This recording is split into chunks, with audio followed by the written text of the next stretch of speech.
Before we talk about where we are, we must first remember from whence we came. Marty Schottenheimer brought winning football back to Kansas City and built what is now known as Chiefs Kingdom.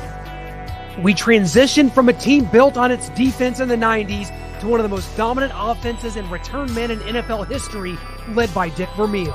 In 2012, a 2-14 Chiefs team displayed disastrous play on the field and turmoil off it. We asked to save our Chiefs, and in came Andy Reid, who immediately turned this franchise into a perennial playoff team. Then, on April 27, 2017, the Chiefs broke free from their journeyman quarterback restraints and drafted Patrick LeVon Mahomes. In 6 years with Patrick at the helm, we're back-to-back champs and a dynasty headed towards a three-peat. We are unrelenting for this city, these players, and this team. This is the show for the allies. Arrowhead allies.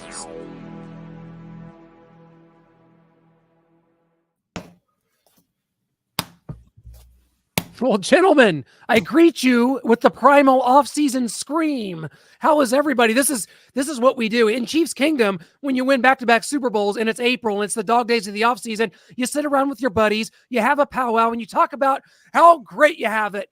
In the words of Eric Bischoff, damn, it feels good to be king. Speaking of that, I have been getting emails. I've got letters to my house. I don't know how they found my address. They're texting me. The fans are calling it.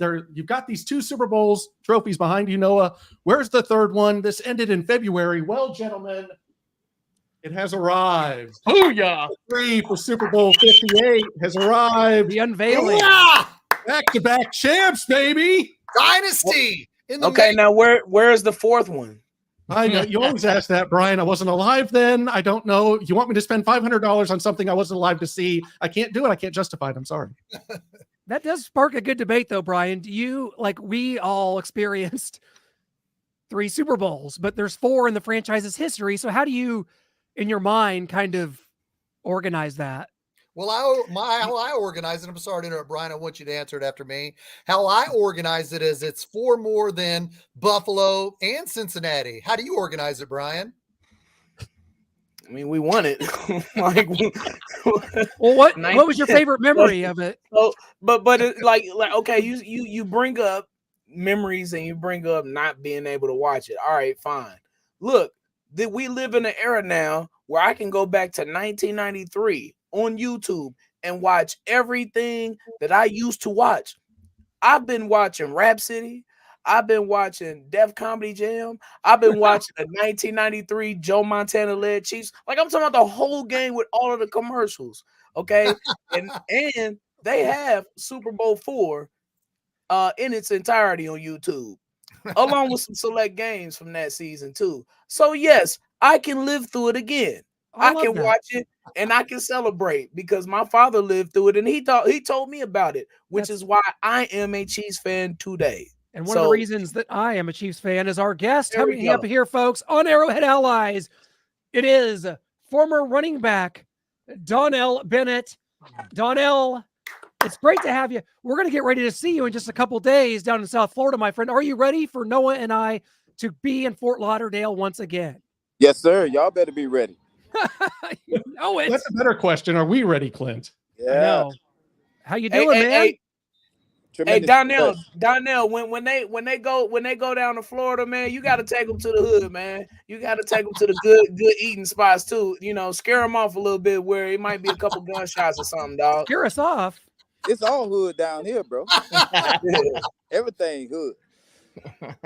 Hey, Donnell, let's get right to it here. If you want to go ahead first, Noah. Okay. No, go ahead, Shane. Yeah. Donnell, let's get right to it. The game's changed so much in the last 30 years. 30 years ago at this time, the Chiefs drafted Greg Hill in the first round and you in the second round. 30 years later, the game of football has advanced so much. It's nearly a different game. But I was 24 in 1994, so I remember that era well. And when you were drafted, we were happy to have a solid fullback come in, and you all also became a running back with Tony Richard as your fullback later on. when you look, Donnell, when you look and see how much the game has advanced, running backs aren't getting their money now. I mean, running backs aren't getting paid. Does that bum you out that running backs are not getting paid, or you just say, shoot, I got my money, I'm not tripping? How do you look at that? Well, it's all relevant, I think. I think for a while there, the running backs, kind of got a little lax, and it got a lot of two-back systems. And, guys would tap their helmets to come out. Like, when we played, I'm not tapping my helmet to come out because I know if T. Rich get in there, it might be the third quarter before I get back in. So once we started, getting into that kind of system and mode, and teams saw that they can get away with it, that's kind of what happens. It's unfortunate, but the running game in the game is still paramount. It's still relevant. It's still a huge part of it. Right behind a great quarterback, you need a good running back that can pass pro, catch the ball out of the backfield, and run the ball. That knows protections. Like, those guys are still going to be a huge part of the game, even though the game is faster and it's more predicated on throwing the ball. You still got to have that threat as a running back to hit that safety in the mouth if he's coming off the edge. They bigger, or to be able to make a move on the safety and on the option route and give me 5 yards or 3 yards in the first down. So, it's not going to go anywhere. They playing a game with it right now, but, we're in an age now, like, Patty Mahomes is a different dude. Like, he taking the place of great running backs and a great left tackle because of the way he played the game. So, Right. Uh-oh. Don't tell Lance Twidwell that. Well, I got words. Go ahead, Lance. No, Donnell, I just want to say first and foremost, Lance Woodwell here. It's nice to officially and formally meet you here. Grew up in the 90s, watched you play. I was a big fan. So this is a really good moment for me, man. I really appreciate you taking the time with us tonight. Love it, bro. Hey, I know you're coaching. I know that you're into coaching. I know that you're giving back to the game that, you had a lot of great experiences in, and I'm sure there was a lot of ups and downs in your career and things that you had to overcome, and you're teaching people through that, young people. And because of that, you are changing and helping people stay out of trouble, whatever the case is. Like I said, you're making an impact out there. When it comes to inside the field, though, because we talk about the evolution of the game, Shaggy brings that up. Something I've always been interested in, because I've actually developed a really good friendship with former Chiefs tight end Jason Dunn, and he does the same thing. He coaches as well. And something I'm always asking him is, when it comes to the evolution of the game, when it comes to, being careful, because we know that this is the most controversial time to be coaching at any level of football, because everyone is microscopic on protecting players. And it ain't like it used to be. Like you said, I ain't tapping my helmet out now. Now they're encouraging that in some forms of fashion, especially at positions like running back, the one that you played. How do you go about doing it when it comes to coaching that position in particular, the game as a whole, when it comes to this generation of coaching and almost having to circumvent some of these things, or working through the evolution of football? I mean, how do you get your point across? How do you get to where you feel at the end of the day, you felt that you taught football in its purest form to your players at practice on that day? You got to deal with the facts.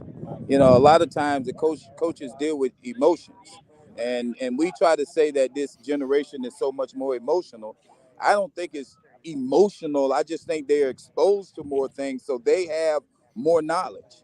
So, but when you boil it down to, at the end of the day, I tell people I can explain the game of football to you in 45 seconds. There's 4 fronts.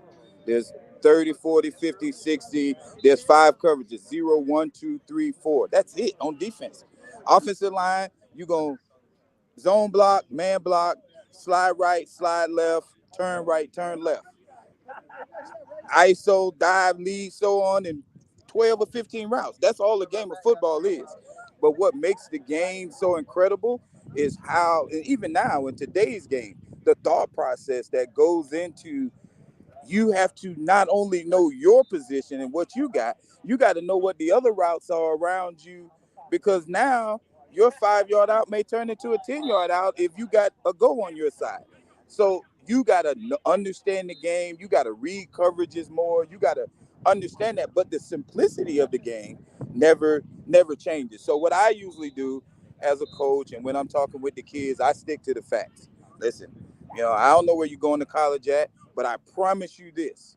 If you follow the regimen that we put in front of you, you're going to be a better person for it. Not only on the football field, you'll be a better football player, but you're going to be better academically. You're going to be better at the crib. You're going to be a better husband. You're going to be a better man.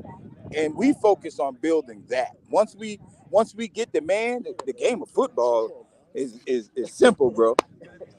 We had a cameo. Who's that? That's my dad's of my son's lacrosse team. I'm out here watching them in lacrosse practice. I don't know how to turn the camera around.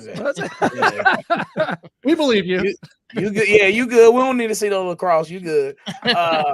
So Donnell, like I see you out coaching, and I coach Kansas City Seminoles here in Kansas City youth football, and some kids are born for certain positions, and you decipher that in practice.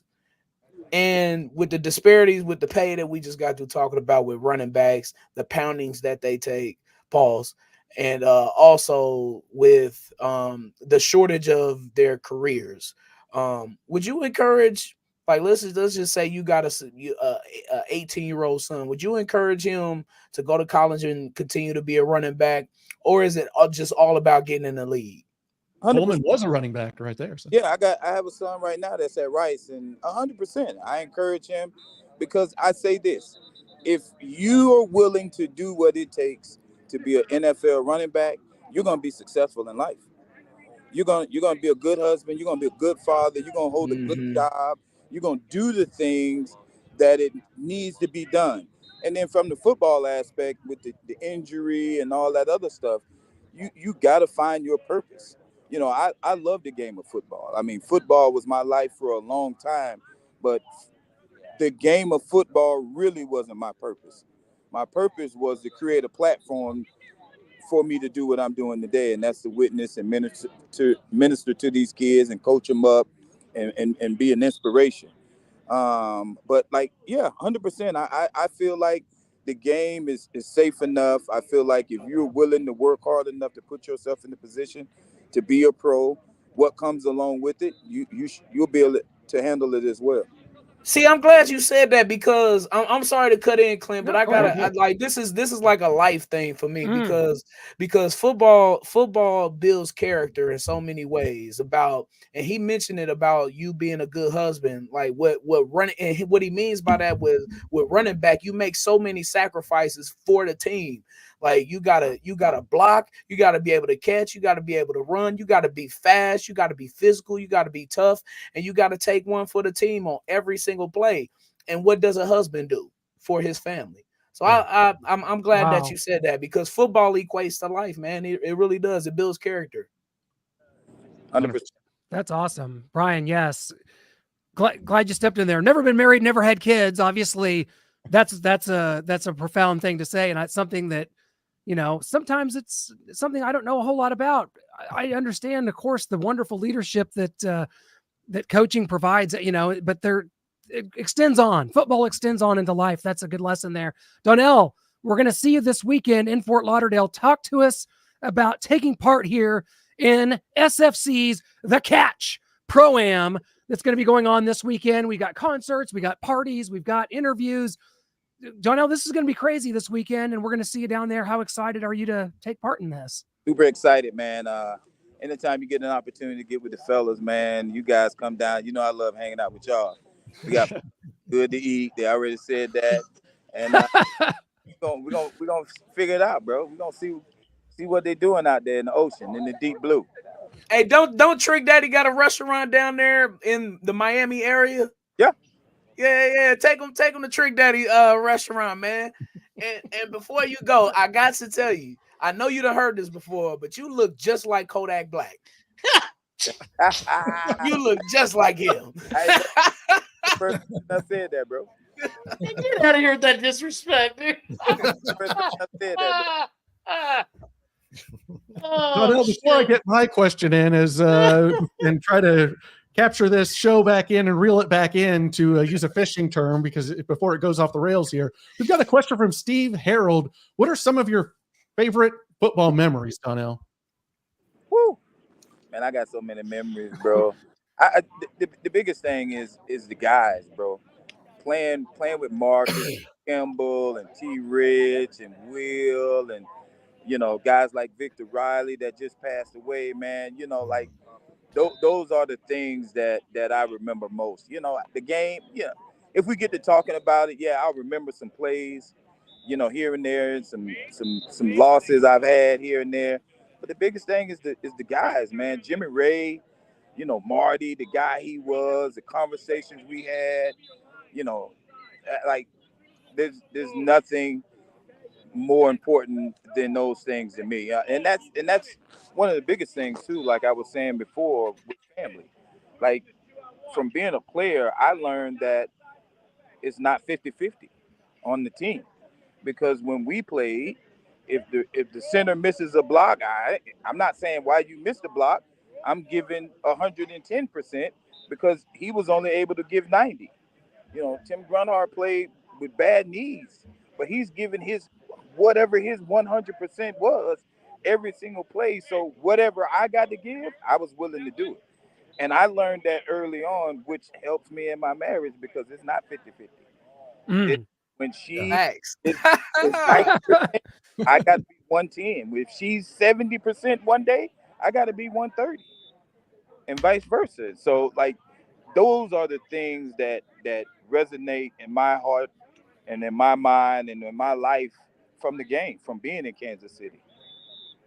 Absolutely. Well said there. And Donnell, before we let you go, before we get you out of here, the NFL Competition Committee met this offseason and they took away the hip drop tackle. So I want to get your thoughts on that. And then I want to see how many yards we can add onto your career for every time you were tackled via hip drop, because now that's outlawed. So we've got to add a bunch of yards onto your career. If I'm not mistaken, I don't think that was legal when I was playing. And I don't even know how or when it snuck back in there. But, like, there's no place for that in the game. I mean, I understand that, these guys are bigger, faster, and stronger and all that. But, hey, listen, it's a business decision that you have to make. If that's what you want to do, you can't go to Apple and change how they put their programming together. Well, I've tried. Yeah, that hasn't worked out for me so well. Yeah, like that's just a part of it. If you make a decision to play that part of the game, like, shoot, when I played, the linebackers was 260, 250. Levon Kirkland out there. Yes, the safety 6'3", 240, bro. To go in there and hit those guys were business decisions. And, like, I was at a deficit sometimes when I'm blocking Big Chester or blocking Salamur. And some of them got... You think I wanted to hit Neil Smith coming off the edge when we slide? Absolutely not. On AstroTurf too. Yes, but you got to get there and hit him. Cortez Kennedy coming through the line. We played the Deacon, not the Deacon, but Green Bay. Minister. Oh, you talking about Reggie White. The minister of defense. Coach, it was a preseason game, bro. I was so happy that I was not starting that game. Because if we would have slid, if they would have slid, and I had to block him, I mean, I'd have went up there and hit him in the mouth. But, bro, that's you just didn't want to. That's what it is, though, bro. But there's no place for that type of stuff in the game because you're looking to hurt people. Donnell, it's been a pleasure. We're so glad we were able to grab you. Thanks so much for taking time from practice. You're always such a family man, and can't wait to see you, man. It's gonna be a great time. We got to get. It's getting about to be some bad weather in Kansas City, so we're escaping down to you, buddy. Yeah, I was gonna tell you, man. Leave all your jackets and sweaters. Don't bring nothing but flip flops and shorts. Yeah, I can do that. We'll be there, Donnell. We will see you. Thank you so much for coming on, and get ready to bring home some billfish here this Friday, man. We can't wait. Let's do it, bro. Thank you so much. Thank you. Take care. See you soon. For having me, man. I appreciate it, man. Anytime. Always welcome. Do it again. That's Donnell Bennett. You remember him as a running back here in Kansas City from 1994 into 2000. And like Shane said, at one point became a feature back here. It was kind of crazy back in the 90s, after the Marty era, the way they would kind of interchange with Kimball Anders, and then they tried Donnell. But there's a lot of different things they did at the running back position. But Donnell Bennett, I don't know, Brian, if you'd be a fan of your Seminoles, he was a University of Miami Hurricane. So I don't know if he would cheer for your Seminoles from afar or not. Oh yeah, they party too much, way too much in Exactly. Donnell Bennett's days. Yes, sir. Yikes. And then he came to Kansas City with Dale Carter and later on Wayne Simmons. Yikes. Bam Morris. Ooh, yikes. Vanover. Ooh. The Brian called him Kodak Black, man. I looked it up. I mean, he looked. Am I lying? No, that's the funny part, Rose. I was thinking it too, and you said it, and I lost it. Dude. It is. I looked. Yes. You had me dying, dude. You had me dying. In related news, Donnell Bennett. I just think people don't say that to his face. You're hearing Kansas City via video, so it's Kodak. I mean, Kodak is a superstar. Like, what? And I think Kodak's from Florida too. I think, isn't he? Yeah, they from the same area. That's why I mentioned it. They from them That Florida could boys. have been Kodak acting as Donnell. That could have been Kodak. I'm just saying. Florida boys is different, y'all. Donnell is never coming on the show again, but we did have a great moment. It was a great last appearance, if that has to be the case. So.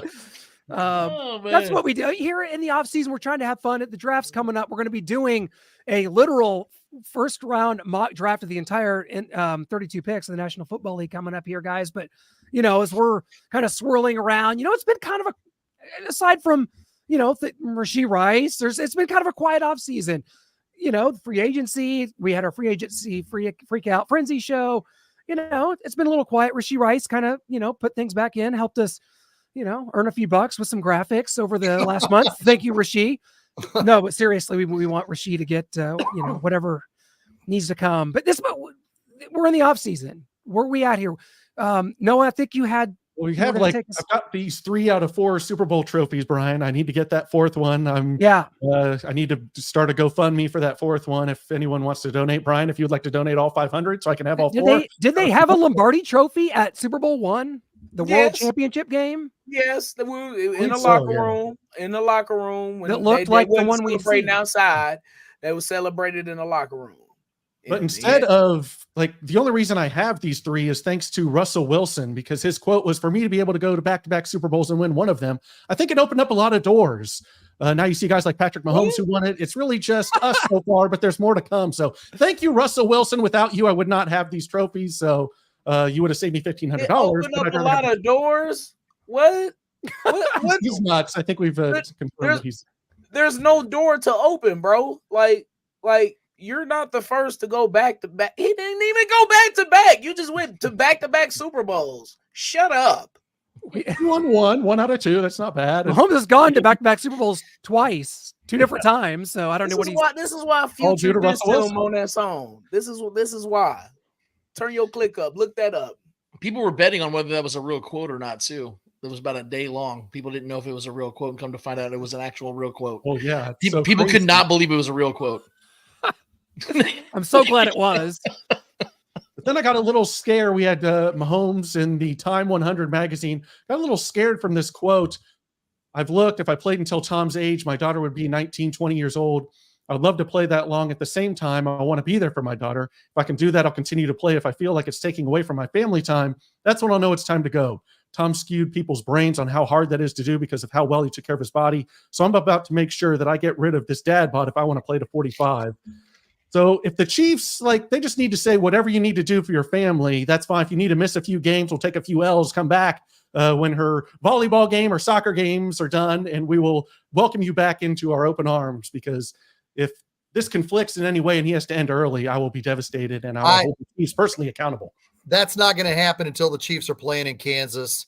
So I'm not going to worry about that. For the next 7 years, he's going to be playing every single game. So I'm not worried about that. It was an interesting article. I've asked Pat Mahomes Sr. as well as Patrick Santanisha many times.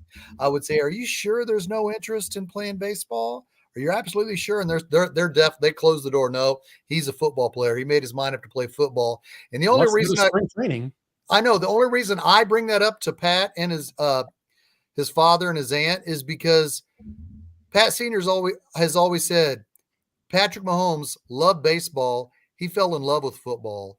And who do we compare Patrick Mahomes to? We're comparing him to LeBron, Jordan. What did Michael Jordan do after he won, I don't know, his third championship in a row? He wanted to play baseball, and his only highlight was a spring training exhibition game at the Cub Stadium as a member of the White Sox. Michael Jordan hit a game-winning double down the third base line. So I can't help think of that, and I think as long as Patrick Mahomes continues to win and be the greatest, why wouldn't he at least entertain the thought of playing for the Kansas City Royals? Well, What do you MJ think, man? MJ may or may not have unofficially been suspended by David Stern. So we'll leave that one out there for people. I don't see Patrick getting suspended. We didn't have no DraftKings back then, so yeah. But in all seriousness, I'm glad this is a conversation we're having, because I saw the article and the first thing I thought about was 2 years ago when I had Pat Senior on my show, the Spoken Podcast, and I asked him this very specific question, because we know now, without question, the only real quarterback that Patrick Mahomes is being compared to now is Tom Brady, because of the fact that he's doing things that even Tom Brady himself didn't do at the age of 28. And because of the longevity and because of the things that Tom Brady was able to do late in his career, which, by the way, he was a better quarterback in his 40s than he was in his 20s. That is why the comparison is now there. I asked Pat Senior straight up, and I'll try to find the clip for you guys and send it to you guys, but I asked him, I was like, how long does Patrick actually plan on playing? Because, of course, us fans, we want to see him play till he's 45, because Tom Brady set that precedent. Therefore, we think every quarterback's going to do that. But that's not actually the reality for most, if not almost all, quarterbacks to be able to play that long. But how long does Patrick want to play? And what Pat Senior said is that what Patrick is focused on is obviously winning as much as he possibly can, but he has achievements and accolades that he wants to reach for his own personal, to be able to look back and say that I was the best at this, I have the most this, I have the most that. So if he stays healthy, and because of the way that the game has progressed to protect quarterbacks, that is a likely scenario for him to play. So Pat basically said, don't be surprised if my son plays into his 40s. Will he play as long as Tom did? Who's to say? More than likely not, because of the style he plays and how different it is, and he plays a little bit more of a physical style than Tom.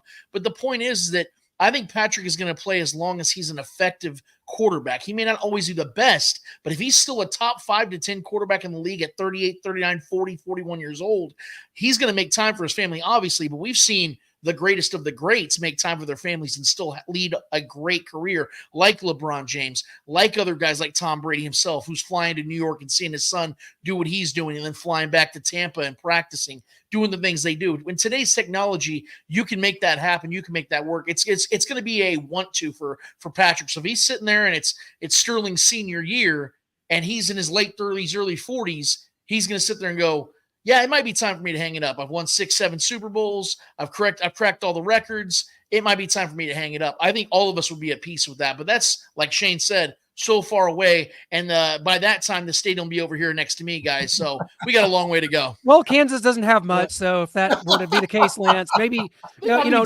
population, cities. I mean, I know that's a lot. But if that were to come to that, I'm kind of at peace with it, to be honest. And Brian, I know you as a Kansas City, you are Mr. Kansas City. You and that we this vote, there's a lot of stuff to it that I don't understand, a lot of demographics and things that just don't really compute to me. Lance, I know you're someone that's really in tune to this. Brian, you as well. So Brian, with this no vote, I don't think it's over for Kansas City, but I do think the Chiefs are going to do what's best for them, and it very well may be in the state of Kansas. Well, I want to get to the stadium, but I've got to dip in to Patrick Mahomes and the whole, how long will he play thing. I got to say something on that. I'm sorry, if I may. So, when I talk, I like to associate a lot of things with life. I'm gonna try not to get too deep, because I'm like, but this is something that relates to family and football again, and spending time is a commitment. It's not just hey, I see you for a couple hours, hey, I do this, and then I leave. And that goes for both family and football. And so I take Patrick Mahomes the second, both, but we'll just use 15 Patrick Mahomes as being a ultimate family person. Ultimate. They come first no matter what. All right. God, family, football. We live by that. And so he takes his kids serious. His wife, of course. They're always at the games. He's always mentioning them. So the family means everything to him. And I think you guys are severely underestimating his commitment to his family. And maybe his commitment to football too. Because when you locked in, bro, you're locked in. There's no outside distractions, especially when you're him. Like capital HIM, when you're him, the most popular athlete on the planet now. I think he's overtaken LeBron James now as being the most popular athlete. And being the quarterback of the best team in the National Football League, you're on the biggest stages all the time. You have to have your shit together, period. And you see him during the season, he's only at home or he's in the locker room or he's in the film room. So he's like, I don't even think he sees his kids as much as he would like to during the season. And you're missing out on so many things, so many integral things that you want to teach your kids on a daily basis, just walking around the house that, be careful, don't do this, or life lessons that you didn't even know what was going on because you're so locked in. And so those are little pieces of things that he will miss if he plays into his 40s. And I don't see him doing that. Tom Brady, you see him getting a divorce, and you see it's all over the place. And Tom Brady was a maniac about football. Patrick has that same thing, but he's a maniac about his family too. Not saying that Tom Brady isn't, but Tom Brady's never said that. Tom Brady was always like, I'm playing. I'm playing until I'm 45. He's always said that. He's never publicly said, yeah, well, if something happens, I'm just gonna stop. So we gotta cherish these. That's why I'm so big on cherishing the moments while they're here. We gotta cherish these things, dog, because Andrew Luck retired and Indianapolis Colts fans booed him. So we never know what's going to happen. There's so many examples too of early retirements, but with Patrick, it's about family. Amen. 100%. Well said. And like you see even his off-season work, he's with Bobby Stroop. He's down in Texas working with the guys. He's doing the virtual meetings with the coaches and the guys. Like, it doesn't just stop in the off-season. Yes, he gets some vacation time. They go to Hawaii. They go to these fancy locations, but it's still a grind for him in the off-season. So you make some really good points there, Brian, about how he does cherish that family time. And if it's getting to become too much here, and he's accomplished a lot in his mid-30s and has 5-6 Super Bowls, you could see him hang it up before any of us are ready to, but you'd have to understand it completely. And Lance and Shane, Brian, Clint, I want to go to you guys about some of these off-season moves here. L'Jarius Sneed to the Titans. One door closes, another opens. Marquise Hollywood walks through. And then if Mahomes does hang it up early, maybe a 43, 44-year-old Carson Wentz could be the future here in Kansas City. Yes.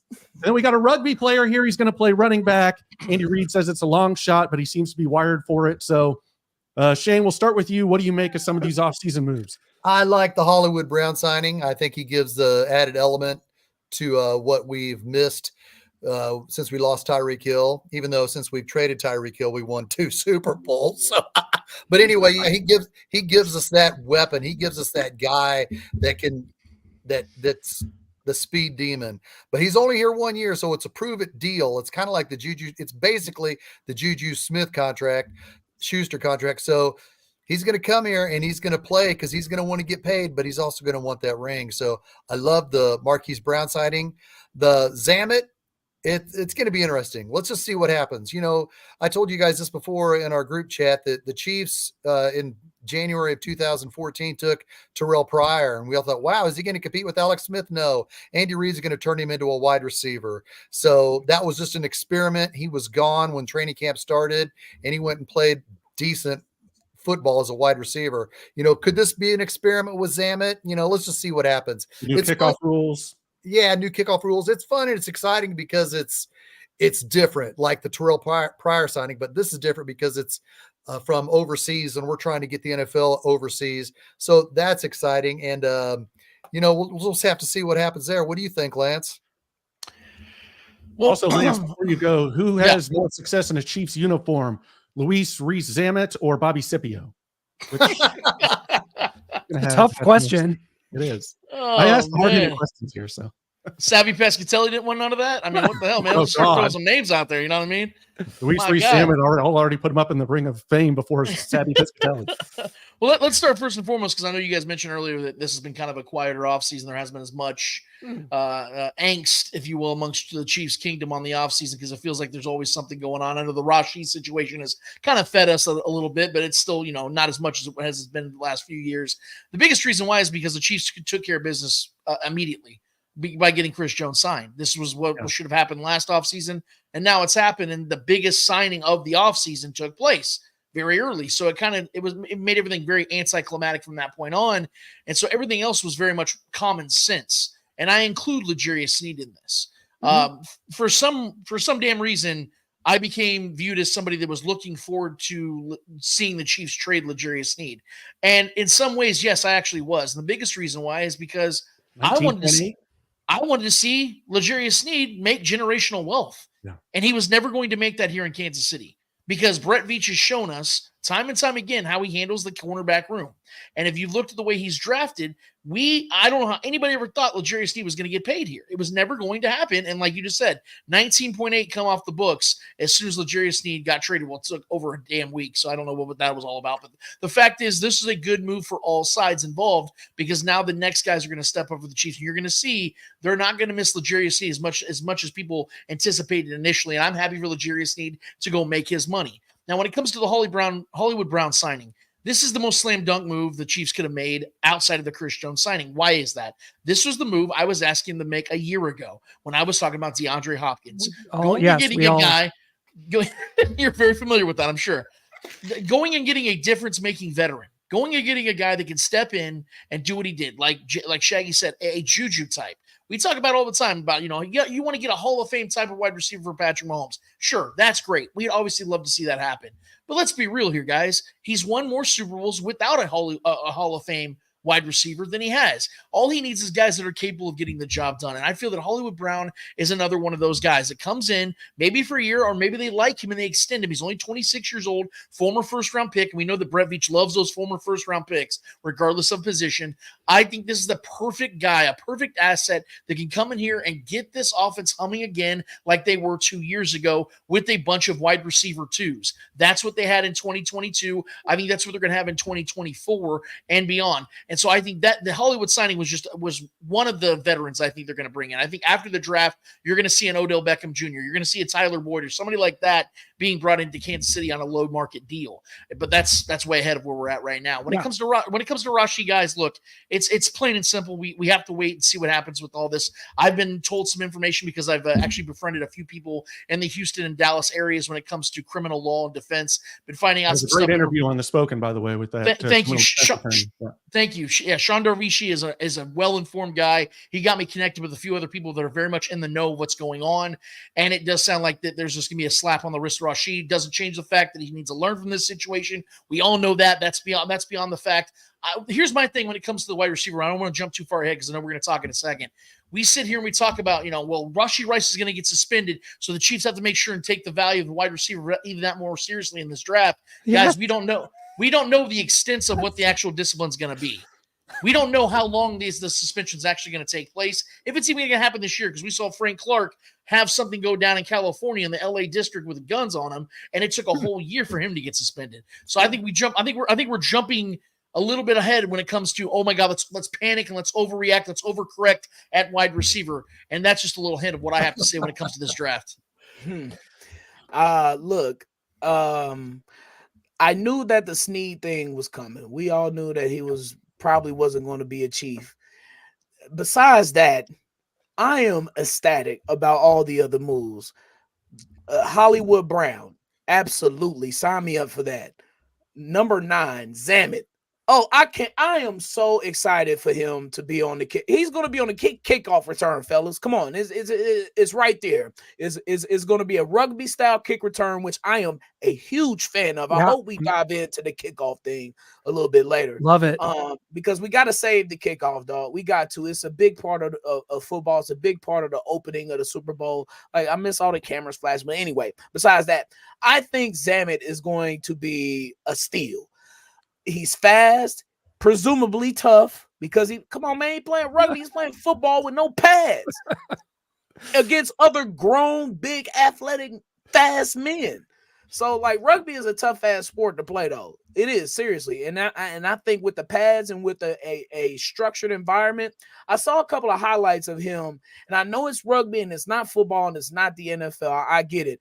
But the thing that you can be able to see and scout is his ability to read the holes and where to go and how to explode and when to accelerate. It's those little things that you look at, and it's like it's very transferable from rugby to football. Now, the NFL is a different beast because everybody's fast and everybody's tough and everybody's big.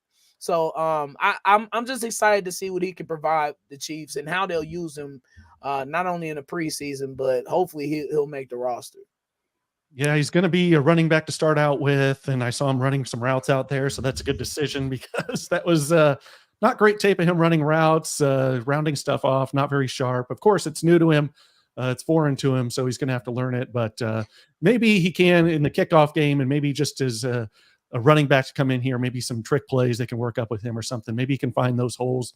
Doesn't look like he has the sharpest cut in the game as far as this athleticism, but he does have that power. He does have that toughness, and so we'll just have to see what comes there. But Brian, do you want to say anything before we get into the draft on the kickoff rules, since I think the draft's going to kind of close us out here? Well, I guess I spoiled what I was going to say. I just saved the kickoff. It's so important to me, and it's vital, and it's an exciting part of the game. When you're at the game and somebody returns a kick, is one of the most exciting plays in football. So just a lot of our memories too, man, are tied with the history of football. You look at the history of the Super Bowls, Desmond Howard and Super Bowl 31. Jermaine Lewis with the Ravens, like Jacoby Jones with the Ravens, man. Kadarius Toney. Well, that's a punt. Never mind that. I'm just trying to love on Kadarius a little bit today. But the kickoff is important to the game, and I'm glad that they have found a possible solution, because this is only going to be good for 1 year, and they're going to revisit it in the off season and see if they can make it permanent. Okay, real quick, what do you guys think about the Chiefs dismissing Blaine Gabbert, your Missouri Tiger, for Carson Wentz? That's good with it. And that was the one I forgot to talk about, Shaggy. I'm glad you brought it up. I'm so excited. Oh my, Carson Wentz. Yes, welcome to Kansas City. He's the perfect backup to apparently he's a locker room cancer, so I don't know. We didn't want George Pickens because he's a locker room cancer, but now we want Carson Wentz who's a locker room cancer. Bro, we're talking about a backup quarterback, dog. Look, he ain't got no skin in the game in Kansas City right now, dog. Look, the moment that he becomes any type of virus, they're gonna kick him out, bro. Hey, Brian, don't you find it interesting when people say that he's a locker room cancer when he keeps finding jobs in the league, first of all, and two, he was literally on the team of the Philadelphia Eagles that they won their only Super Bowl. Once they finally got him out of there, Nick Foles became the leader. I get it. My point, though, is if he was such a cancer, wouldn't that have been wouldn't he have pulled away from that team? And because they kept rolling with Nick Foles, and in fact got better. Yeah. Like the support he had for Nick Foles, I kind of feel that's almost unprecedented to see the leadership that I felt Carson Wentz displayed on that by having his little cane out there walking around high-fiving Nick Foles when he's coming off the field by doing the Philly. Like I felt like he was. I mean, I'm not saying dude's perfect. He's probably got some mishaps and things like that, but I'm looking at this acquisition, guys. I think he's the best by far, at least talent-wise, the best backup quarterback in the league right now. This was a great pickup for the Chiefs. Oh, I love it. I like Blaine Gabbert. There's talented backup quarterbacks, but then there's understanding your role as a backup quarterback, and I think Chad Henne did that beautifully. And it's Patrick Dog. It's Patrick Dog. Come on, man. It'll be different if it was Brody any Croyle? other quarterback besides here? Patrick. Like, Yeah. like he's the only one with accolades in the league. If we're being honest, this is by far the most talented backup quarterback that I Patrick agree. has ever had in his career, and this is a good signing. Because Chad and he's gone. Blaine Gabbert was fine. You know, when you're looking at backups, you always have to expect low expectations. When it comes to, I mean, we're talking about a 31-year-old Carson Wentz, man. This guy at one point in this career was one of the 5 best quarterbacks in the league for a short time. I like this signing. And so there's nothing negative to me because, like I said, like Brian was alluding to, this locker room can handle the worst of them.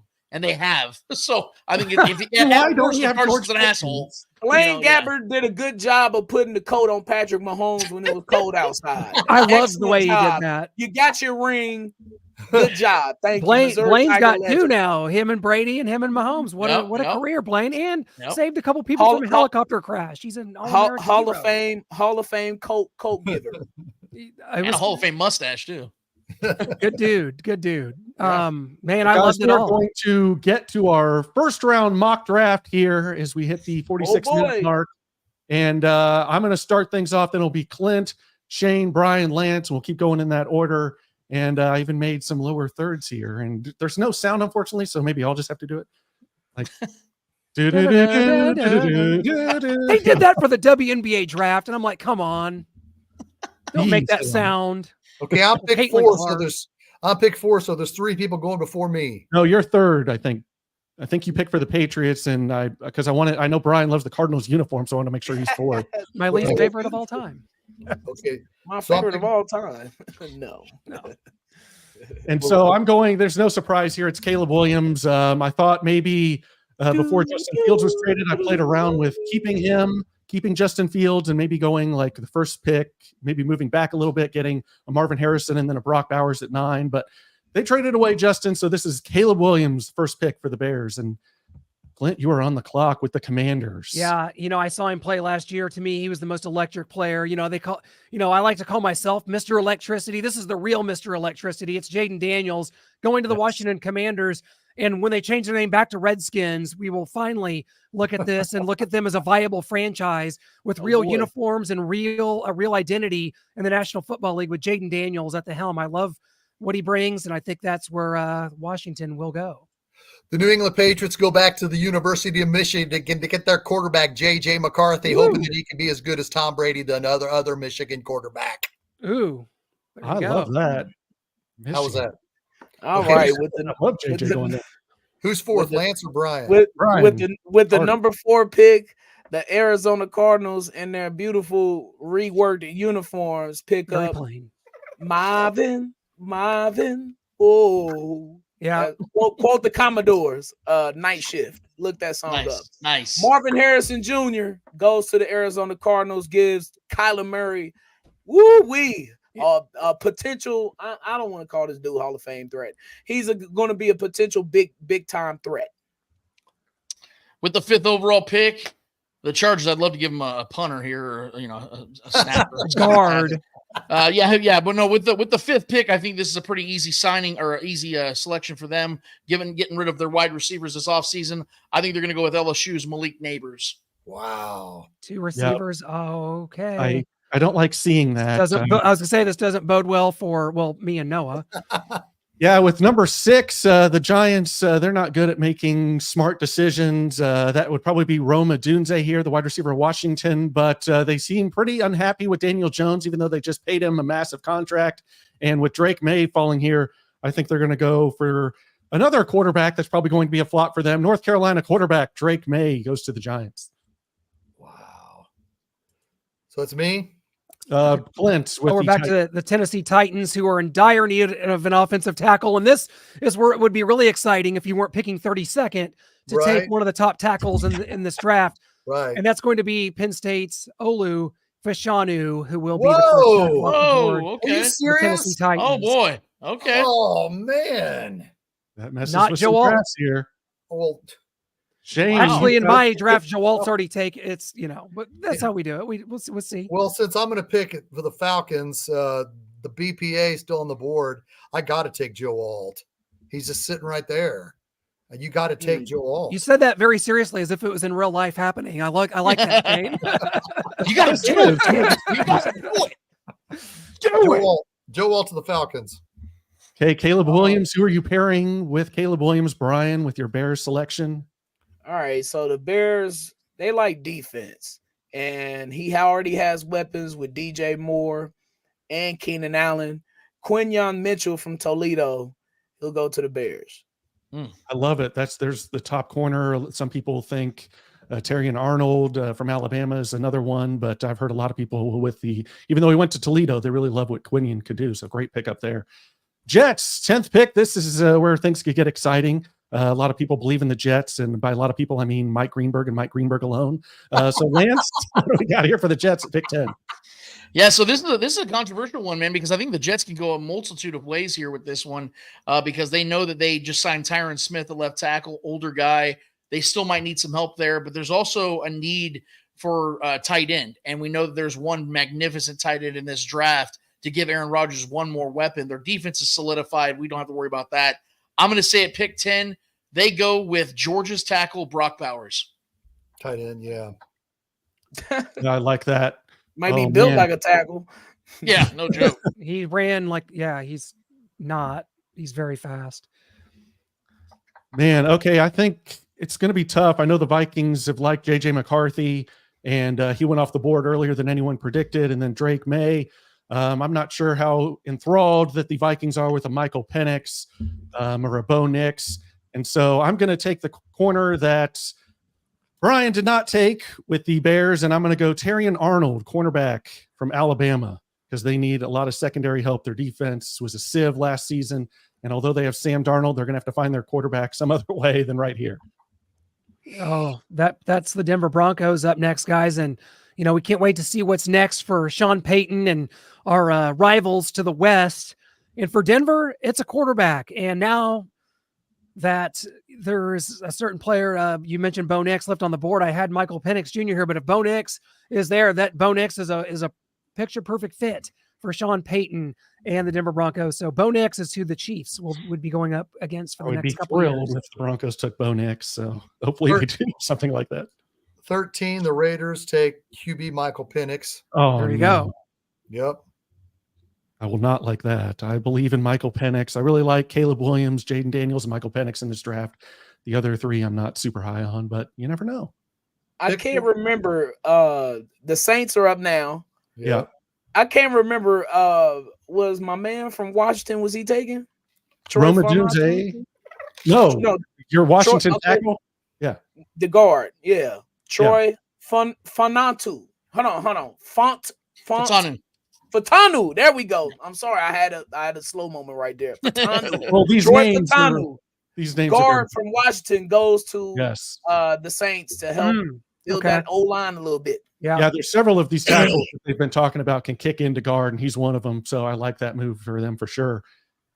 All right, with the 20 or 15th overall pick, the Colts, a team that I don't think are very far off from making themselves into a playoff contender this year with Shane Steichen and the emergence of Anthony Richardson when he's healthy. Mm-hmm. They're going to need some defensive help this year, and I think they're going to go with the best cornerback still left on the board, and that is Cooper DeJean from Iowa.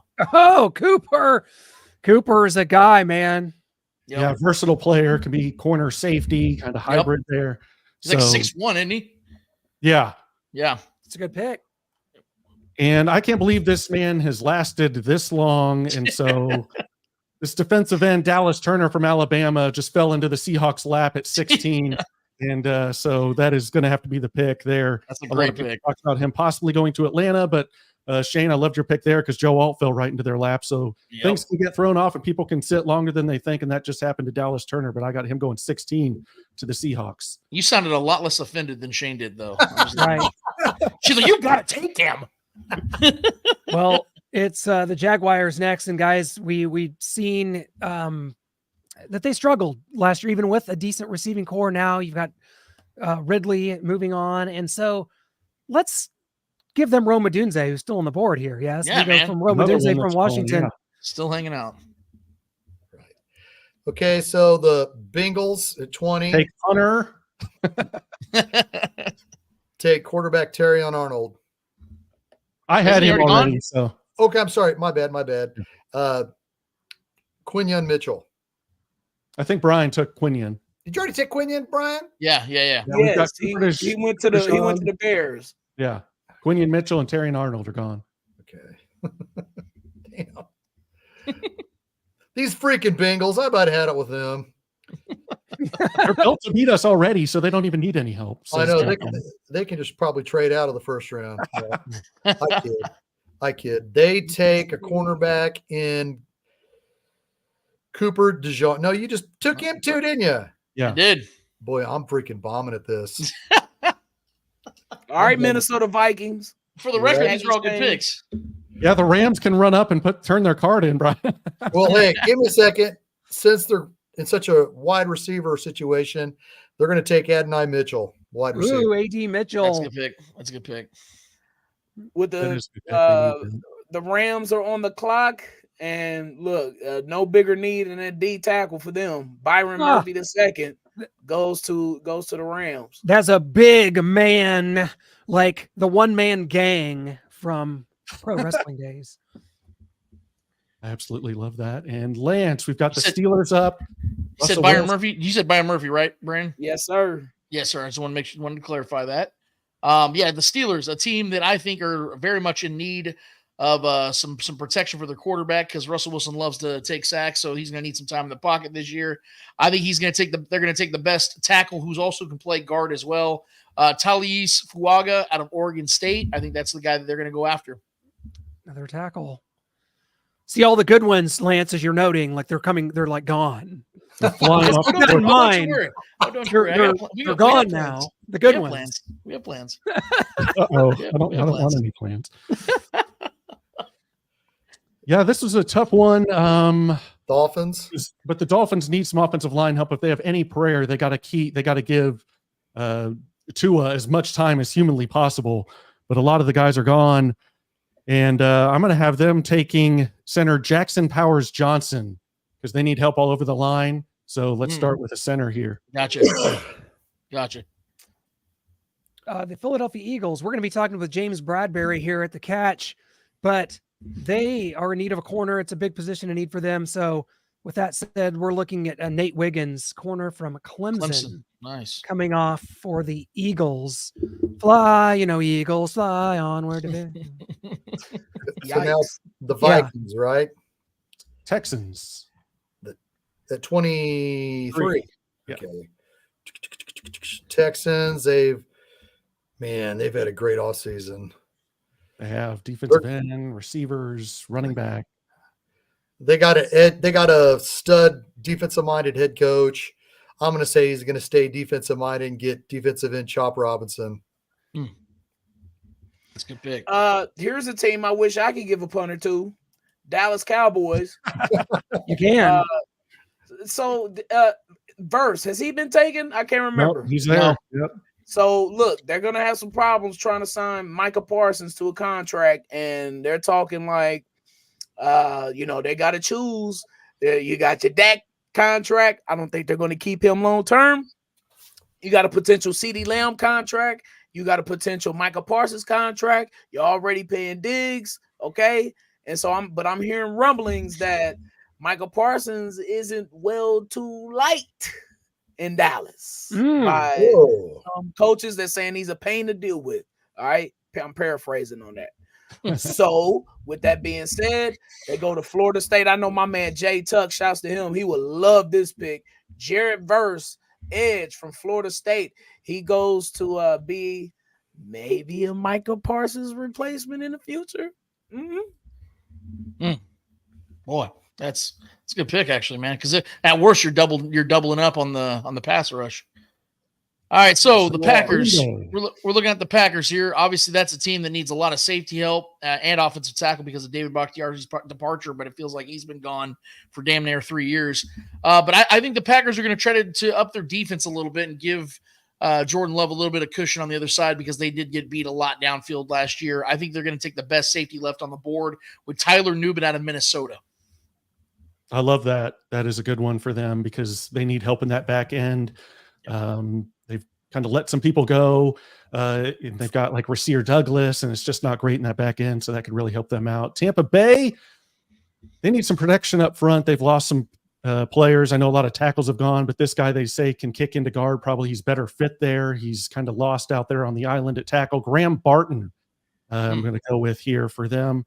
And I just think out of Duke that solidifies them and gives Baker Mayfield some extra time in that pocket to find his Mike Evans, who we were maybe hoping would be here in Kansas City, but signed right back to Tampa Bay. So. Nice. The Arizona Cardinals are back on the board. We saw the receiver come off the board. We know Marvin Harrison Jr.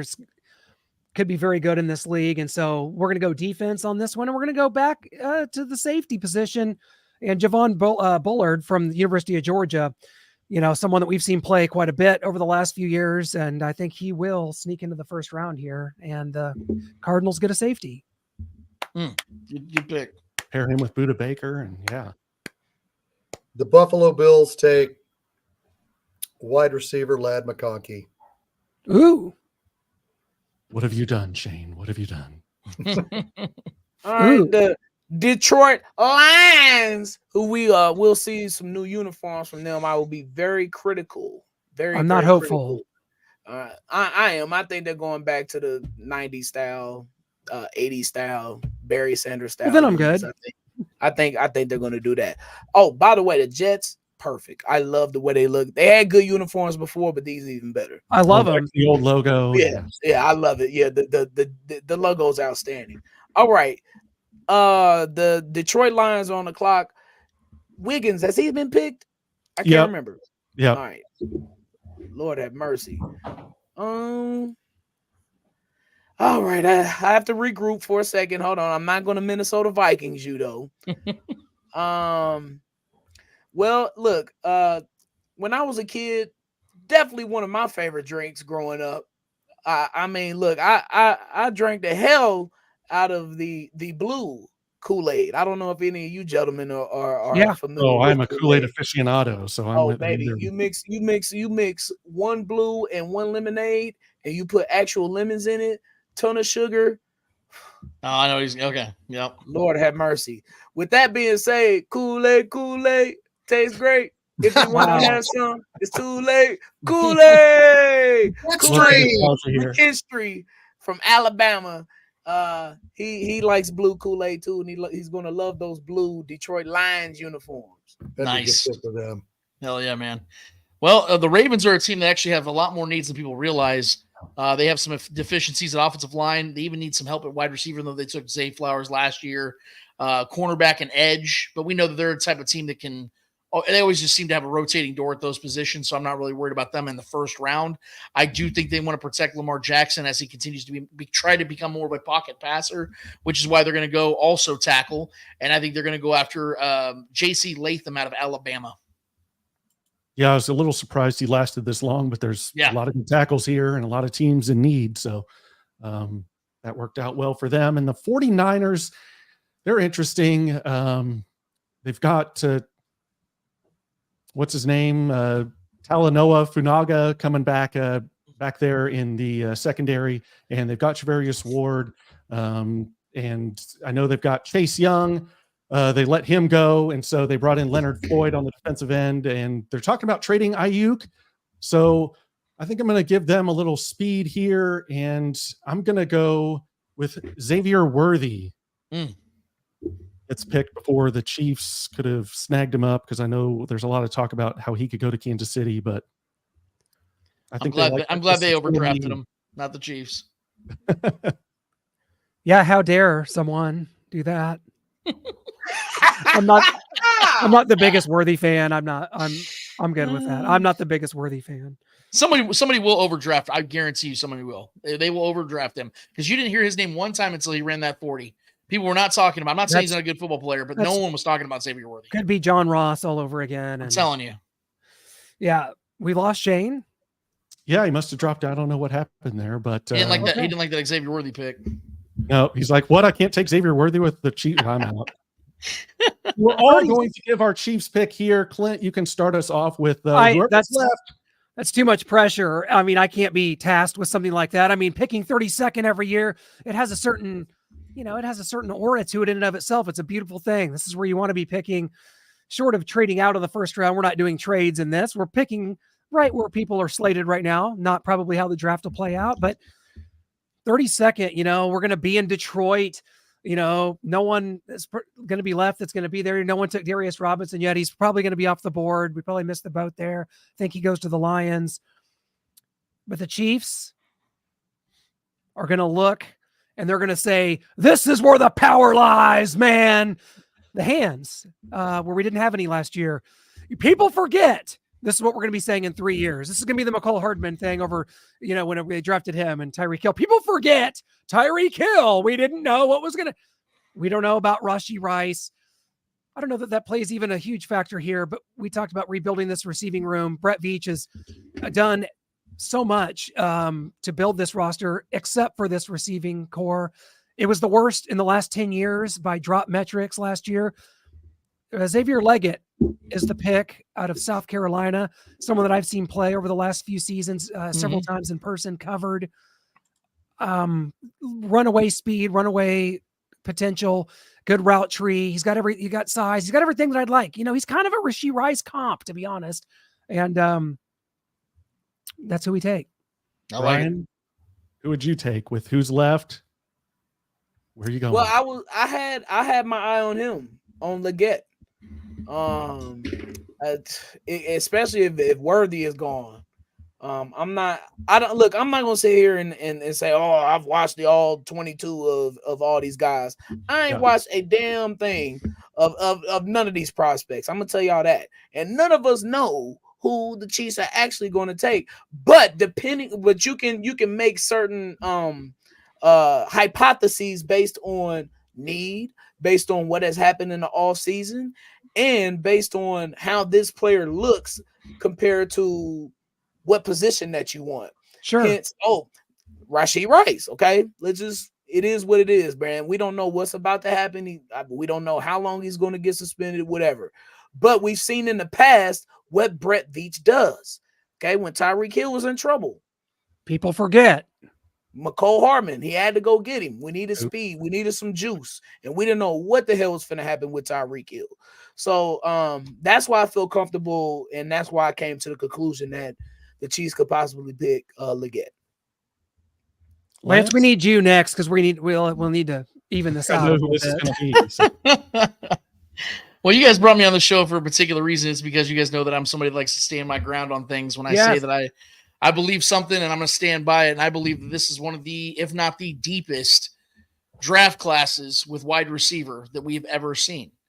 And because of that, to me, there is no need for the Chiefs to freak out and with their first pick, try to find a wide receiver to make that make sense when they've already this offseason made sure that they have two guys at the top of their wide receiver room while their left tackle position sits vacantly wide open.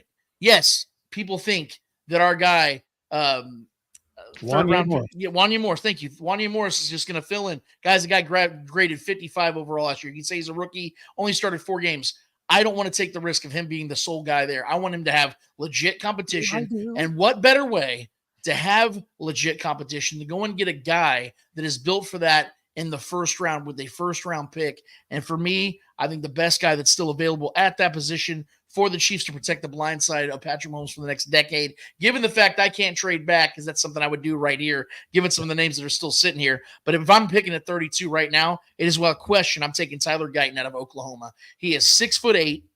He is 340. Let me check this real quick. He is 22 pounds with almost 35-inch arms and over 10-inch hands. He has the strengths that you want at left tackle, man. I think he's the perfect guy for this Chiefs based on number 32, and then you can go and get your wide receiver at 64, 95. If the Chiefs want to trade around, they will find guys in the second and third round that will absolutely be studs in this offense at wide receiver. Instead of overreacting, you go and get your left tackle for the next decade. I mean, we did draft 2 second-round wide receivers in McCole Hardman and Sky Moore. We hit on Rashee Rice, although there's been some offseason troubling. So, real quick. Where would Sky Moore be in this draft class? Honestly, I think he'd be a 4th-round pick. He was a 2nd-round pick in that draft class. In this draft class, he falls way back because of just the talent they have in this draft class. For sure, yeah, absolutely. Yeah. I agree with you there. Yeah. Shane, we'll go to you. I know you have a little like we've come to know when you give like predictions for games. We like to stick to some rule. You don't do rules, Shane. You go outside and you do your own thing, and that's why we love you, my friend. And so we've got to go to you for the Chiefs pick at 32, or what do you have them doing? Because like I said, you don't play by the rules. Do we have Shane? We I think don't. he's still mad that we were surprised about his Lad McConkey signing or Well, draft. Yeah. And I'll go with my pick until we can find some semblance, if we can get a Shane Williams back on this show. And I can't believe this receiver is still sitting around. And so I've got to take him. You might say Tyler Guyton's there for the taking. You got to take him. Brian Thomas Jr., maybe the fourth best wide receiver in this draft class. That was a is sitting right mistake. there. And so I've Well, got first, can you hear me, or am I coming in Yeah. clearly? Because I'm having to jump through a bunch of. We hear you, bub. We hear you. No, Yeah, we don't. Do you still hear me? Yes. Or no? Yeah, we got you. Do you No, hear me? I've had to go through. I think you're cutting in and out there, man. So, Yeah. but Well, that's Brian our, Thomas Jr. won't be there, so that was a mistake on our part. We dropped that ball. So, but good Well, pick. If he has, We'll holler at Shane after the draft. We'll reconvene with him. I mean, you It's say that, but windy. hey, you say that about Brian Thomas Jr., but real quick, I mean, Troy Franklin's still on the list. I mean, there's still names on here that could have easily gone in the first top 15. And this is how the draft goes, man. So I think this is kind of a cool little exercise we're doing here, because we just assume these guys will be gone. And then you look at after 32, like, oh, shit, these dudes are still sitting here. Yeah. That's how the draft goes, man. So and this one's a deep draft. There's a lot of people there, and so you can see. And people do you guys falling now see what I'm saying? Yeah. You guys see now what I'm saying? The Chiefs could, I'm telling you, somebody's going to fall to 64 or 95, a wide receiver that you did not think was going to fall that far. And you're like, Or an oh offensive my tackle. God. Yeah. Well, that too, but that's what I'm saying. I couldn't trade back. So I wanted, if I was going to take a tackle in this draft, I would trade back, honestly, if it's sitting the way it is right now. Because of the fact that Guyton's still sitting there at 32, knowing how nasty this dude is, how perfect he is for this offense, and you have these wide receivers, like you just said, Brian Thomas Jr. and dudes like that falling, Chiefs could trade up for a guy like that in the second round, man. Yeah, and that's why I'm like, maybe you could get a tackle in the second round. So it's all splitting Your hairs receiver here. first. The Yeah. Chiefs are in a luxury situation, and we should recognize that. And that whatever happens, you trust in the process. And there's nothing that's going to bum me out. Not trading back, not taking a tackle, nothing is going to really bum me out. So there's our draft for anyone or the people that are still here watching. Like Clint said, Brian Thomas Jr. probably dropped too far. So Xavier Legette would be great, but if we could trade back, you could probably get him later on. Same thing with some of these linemen. So that's a scenario that hasn't been talked about a lot. The Chiefs trading back and with all the names that are falling and still being able to pick up more assets since they traded a 6 for McCole Hardman during the season last year, maybe get that back, another 5th or something, moving back a little bit. So that's something to keep your eye on as we'll be in Detroit covering that, and maybe a little sad if they move back, but that's how it goes. Shane, do we have a chance for your pick? Really quick, can you hear me? Yes or no? Yes. We got you. Okay, my internet's real shaky. I have the Chiefs trading out with the Colts from 32 to 46, and with the 6 overall pick, the Kansas City Chiefs take Xavier Legette. Got him later. And Yes. Wow, now that would be a steal. And the second pick in the second round, the Chiefs take Brendan Rice. Back-to-back receivers? Yes. Shane, my Yes. man. You guys are gonna get me to walk off set right now. You guys are gonna get me to walk off set. Lance, we You tried might find Donovan to build Smith your off the stupid bat. offensive line for 4 years. Wait, hold on, Clint. Hold on. We talked about this, damn it. I know. We talked about this, and I broke it down. The last 2 first-round picks the Chiefs used, it was on guys that it worked. It did work on those 2 guys. Well, it We just can't shows you deny don't that. need to do it. I mean, Eric Fisher was 10 years ago, and But you had 8 seasons with him. well, He didn't play left tackle his rookie season at all. I get it, but I'm saying he played 8. Okay, left tackle was taken care of when and he wasn't even what he. Let's be honest, that draft class sucked. He would never be the first round pick anywhere else. He still panned out, is what I'm saying. Yeah. So if you're looking at right now, if we're looking at this team honestly, yes, I want to see this team take, because I'm talking about trading back so you get more picks. The Chiefs can double dip at wide receiver in this draft, but I'm looking at the needs right now. And we can't we can't sit here and not acknowledge the fact that right now the Chiefs have 2 reliable wide receivers and they have 0 reliable left tackles. And we know, if we're breaking it down, the importance of position, left tackle is far more important than wide receiver in this league, especially when you have a quarterback like Patrick Mahomes. Just don't agree with that at all. I mean, what we know, the Chiefs had the worst receiving core in the league last year. Where did their offensive line rank? I get it. My point though is the We don't Chiefs know. they still had Rashee Rice last season. If they don't have Rashee Rice, They may not. That's what I'm saying. He was a 2nd-round pick. Last year, you're talking about last season. They had a 2nd-round pick wide receiver that emerged and became their best and only good wide receiver, and they won the Super Bowl. They made Patrick on left tackle. You can't keep doing that and expecting that to work. Patrick Mahomes can make wide receivers better than what they're. That's what I'm saying. There's not a need for them to take a 1st-round pick. Orlando Brown, we tried to go. There was your 1st-round pick. We got you one with Orlando Brown. We got you Joe Tooney, $80 million. We got you Juwan Taylor, $80 million. What the hell are we doing? Throwing right, the and as Patrick at this line. As Patrick ages, you're going to want to make sure that you protect him longer so he can. What we were talking about just 30 minutes ago about how long he can play. We know you got to keep the man healthy. I want to see them take wide receivers, but like I said, this is a deep wide receiver class, which means you can be patient and find yourself a wide receiver 1 in this class. You can't say that for certainty about tackle. My only pushback to that is they didn't try. If we had DK Metcalf and George Pickens on this team, I'd give you your tackle, but we don't. They screwed those picks up, and so I can't give you your tackle. Do they not have 2 reliable receivers right now, though? They have 1.5. But we don't know the extent of what Rashee Rice is going to suffer. We don't. We don't. That's my point, though. So for all we know, he's going to play all season. Tyreek, so he ain't playing all season, bro. I get it. My point. Okay, but did we say that about Frank Clark 2 years ago? We didn't know. We thought he's going to be suspended all season. This ain't the same, season. Man. They got him on video. Okay. All right. True. The Chiefs took Donovan Smith last year after the draft. They could take Donovan Smith after the draft this year and have him compete with Wanya Morris. I would love that, Shane. Thank you for bringing that up. That's my number 1 scenario. Lance, we won the Super Bowl with it. We won the Super Bowl with Donovan Smith at left tackle. Like I said, that's your criteria, right? If you guys want to play retread at left tackle, the most important position on offense on the entire offensive line, that's fine. I don't see it that way. I want to protect Patrick Mahomes and then go and get guys in this draft. This is a deep wide receiver class. If it wasn't, I would be on your guys' side and say, hey, listen, there's only like 5 or 6 receivers in the entire draft class that's worth the damn. You got to go and get one. There's about 20. So there's guys that are going to be there at 64 and 95 that the Chiefs can go get. And if they really want a guy bad enough, we've seen them trade up for guys before. And these are guys that are better this time around than they were 2 years ago when they took Sky Moore. We've seen the Chiefs take risk at wide receiver before. Why would we think that they wouldn't do anything like that again in the 2nd or 3rd round when they've done it? They traded a 3rd-round pick for Kadarius Toney.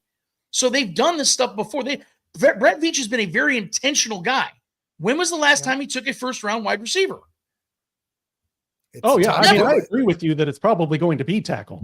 This is just what I would do. Yeah. And why is that? What's the logic behind that? To protect Patrick Mahomes, because to your point about Joe Tooney and all these other pieces, there are a lot of guys in this offensive line, and the next year they may not be here. We're talking about 2 to 3 pieces. So you better go and solidify some pieces while you can go through on this rookie deals. All the time. Like, this is all what we've done since Super Bowl 55 is, well, this isn't good enough. Eric Fisher was hurt, and we have to have Rimmers playing left tackle. We got to rebuild your line. We did it in 2021.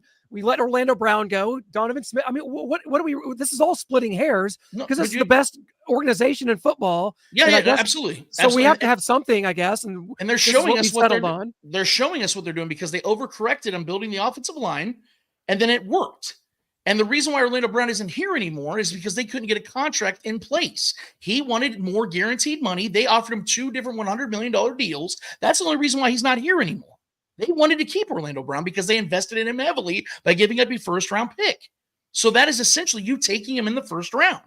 So now you have to replicate that in order to maintain success and keeping Patrick Mahomes healthy. That's the point I'm saying. So I'm not against what you guys are saying about taking a wide receiver. I want one as soon as possible, but we know at least I feel there is a much bigger need. And like you just said, Noah, you believe it's going to be tackle. That's because the Chiefs have been building their team intentionally the same exact way for years. And they have never valued wide receiver over protecting Patrick Mahomes. I just think Brett Veach watches the show and he doesn't like me, and so he knows I love the receiver position more than anything in the world, and so he's going to stick tackle. That's my thought process behind it. I don't think it has anything to do with. This is a rich, heavy draft when it comes to offensive tackles. This is a rich, heavy draft when it comes to offensive tackle. So and it's twice as heavy. It's likely. Twice as rich at wide receiver. It's twice as rich at wide receiver, brother. I promise you. And it's fun to sit around and debate and pontificate this. This is why we're here talking about it, and it's fun debate. Absolutely. This is the blast, You've man. got I think the top centers in the league. You've got $80 million tied up in a right tackle that's setting a record for penalties. We don't. I don't think that offensive line. You talk about Patrick Mahomes. You've seen some of the rummies out here. Donovan Smith just went a whole year with a tackle group that was. I don't know. Was it among the worst? Was it among the best? I don't know, but I do know that the receiving core was the worst that I've ever seen. So with my eyes telling me that, I think that we can see. We don't know what's happening with Rasheed, and Hollywood Brown has had some inconsistencies or health issues. So, I mean, I just like to get another, and I'd give you your tackle in the second round. It's not like I'm saying don't draft a tackle. We're splitting hairs. It's splitting absolutely. hairs. First, second, first. We're splitting hairs on where we think these should go, because that's what you have to do with this Chiefs organization. Like Clint likes to say, they're out here doing whatever they want and still winning Super Bowls. Oh, this receiving core sucks. This offensive line is not great. We're still winning Super Bowls. So, but it's a fun debate, like Shane said, splitting hairs, because we're in a tough position. Arrowhead Allies is a tough place to be, because we have to come in, we have to entertain people, and we have to disagree, and we have to have moments when the Chiefs are by far the best organization in professional sports. Yeah, it sucks to be us, doesn't it, Clint? It sucks to be us. I know people probably think, what the hell you guys bitch? You got nothing to bitch about. This is the fun part, man. Well, you guys got to go to my. This is called vested interest right here, guys. We are all in this shit, man. We want this. We want to see this team continue to win. That's why we care this much. Heck yeah. Hey, good point, Lance. Hey, you guys are going to be doing some interviews in Miami this weekend, and you're going to be at the draft next week. You know, we'd like to do our NFL draft breakdown show 2 weeks from today. So, you know, we're definitely looking forward to seeing what you guys get in Miami, as well as the kids you're going to be talking to next week in Detroit at the 2024 NFL draft. I cannot wait. Yes, that. Thank you. Yes, we cannot either. We're excited about it. And that does it for this Arrowhead Allies show. We can't thank everybody enough for tuning in, commenting your picks and your thoughts throughout the entire show. Until next time, go Chiefs!